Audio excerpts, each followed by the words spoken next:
అండి ఈరోజు మనము ప్రాన్స్ ములక్కాడ ఎగ్ కర్రీ చేద్దామండి ఈజీ మెథడ్లో. దానికి కావాల్సింది ముందుగా మనం ఉల్లిపాయలండి, తర్వాత పచ్చిమిర్చి, తర్వాత కొత్తిమీర, కొద్దిగా అల్లం వెల్లుల్లి పేస్ట్ అండి, తర్వాత దాంట్లోనే కొద్దిగా కొబ్బరి పేస్ట్ అండి, తర్వాత తగినంత ఉప్పు, కొద్దిగా పసుపు అండి, తర్వాత దాంట్లోనే తగినంత కారం అండి వేసి మొత్తం అన్నీ కలుపుకొని ఒకసారి నూనె కూడా వేసేయాలండి. దాంట్లోనే తగినంత నూనె వేసేసుకొని మొత్తం కలిపేసి కొద్దిగా పొయ్యి మీద పెట్టి కొంచెం మనకి మసాలాన్ని ఉడికిన తర్వాత మనం కొద్దిగా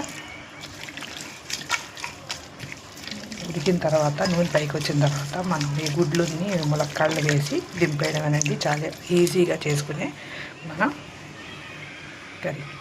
ఇదిగోండి, ఇలాగా మన నూనె పైకి తేలుతున్నప్పుడు మనం ముందుగా ములక్కాడలు వేసుకోవాలండి. ఎందుకంటే ములక్కాడలు ఉడకాలి కదా, అందుకని ములక్కాడలు ముందుగా వేసేసుకొని కొద్దిగా ఉడికిన తర్వాత అప్పుడు మనం గుడ్లు వేసుకోవాలండి. గుడ్లు ఇలా ఘాట్లు పెట్టుకోవాలండి. గుడ్లు లేకపోతే ఫ్రై చేసుకోవాలన్నా వేసుకోవచ్చు.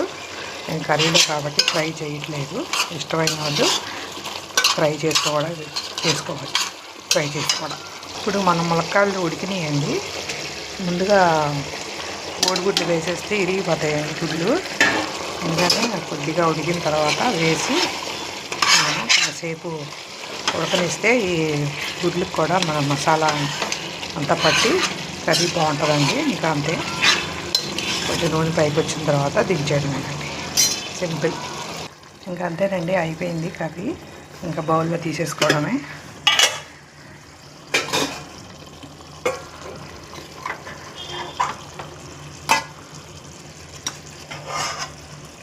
ప్రాన్స్ ములక్కాడ ఎగ్ కర్రీ అండి రెడీ అయింది. చాలా టేస్ట్గా కూడా ఉంటుందండి. ట్రై చేయండి.